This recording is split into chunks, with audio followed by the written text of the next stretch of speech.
السلام عليكم ورحمة الله وبركاته. waxaa farxad weyn oo ah haddaan nahay bahda jaamacadda badda cas Reer University inaan la wadaagno bulshooyinka Puntland iyo bulshooyinka Soomaaliyeedba waxyaabaha cusub ee jaamacadda sanadkan lagu soo kordhiyay hadday tahay kulliyado cusub iyo hadday tahay departmentiyo iyo aqsaamtu say kala yihiin iyo barnaamijka diblomaadka ayaan rabnaa inaan la wadaagno bulshada si ay u ogaadaan macluumaad waafi ah oo dhinac walba taabanaya kulliyadaha cusub ee la soo kordhiyay iyo qeybaha wax lagu daray kulliyadda sharciyada iyo qaanuunka waxaa la hoosgeeyay takhasusiyada kale ah shariican low oo kaligiisa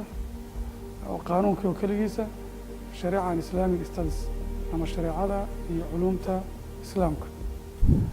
kulliyadda waxbarashada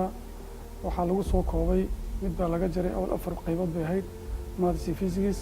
biology chemistry iyo social science waxaa la soo kordhiyay kulliyadda culumta siyaasadda iyo maamulka guud political science and public administration oo ka kooban culumta siyaasadda political science iyo maamulka guud oo ah public administration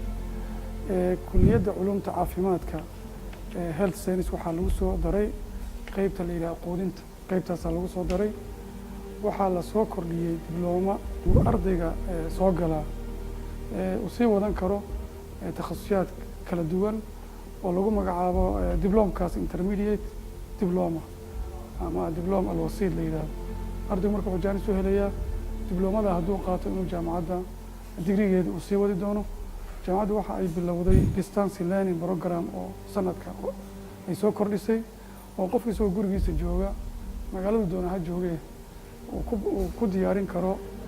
waxbarashadiisa uu helayo buugtiina uu helayo kabacdina wuxuu gelayaa imtixaankaasaa marka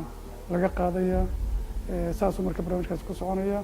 laba qaybood wey marka barnaamijkaasi waa shareecada iyo culumta bulshada ama waxaa la yidhaahdo social science waxaana rajaynaynaa insha allah in bulshadu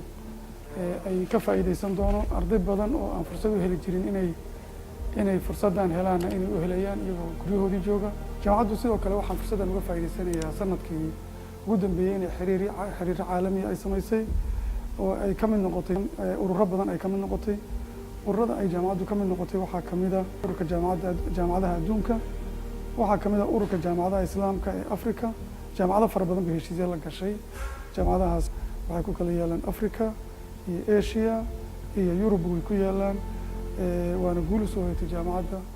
waxyaabaha ugu muhiimsan ee hadda heshiisyadii ka dhasheen waxaa ka mid ah arday badan oo jaamacadda ka baxday inay markiiba jaamacaduhu ay post graduate siiyeen ama tacliinta sare daraasaadka sare oo ay qaadeen scholarship iyo minxay ku siiyeen jaamacaddu waxaa kaloo xoogga saartay maadaama jaamacaddu aysan kaliya ahayn in dadka wax la baro u baahan tahay in bulshadiina loo khidmeeyo daraasaad cilmi ku salaysanna